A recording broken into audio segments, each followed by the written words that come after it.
Nangarap ka na ba na sana bumuhos ang mga biyayang kailangan mo na walang hinihingi na kapalit? Hindi ganyan sa Diyos. Laging kailangang pagsikapan ang mga bagay na gusto mong makamtan. Para sa mabungang buhay, tayo na po at magkapet padasal.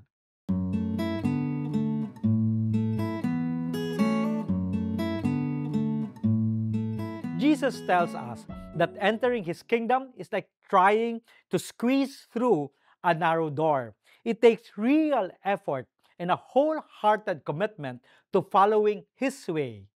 There's also a sense of urgency, like a door that might close, so now is the time to truly respond to His call. Just knowing about Jesus or hanging around people who follow Him isn't enough. It's about having your own genuine connection with Him, shown through how you live and what you believe.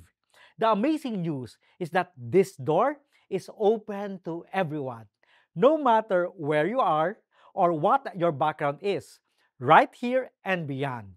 And sometimes, the people you least expect might be the ones closest to God because what truly matters isn't status, but a humble heart and a real faith. Manalangin po tayo. Panginoong Jesus, suriin mo ang aming mga puso at isipan upang makita namin ang mga balakid na nakakaharang sa aming pagsisikap na makamtan ang langit. Amen.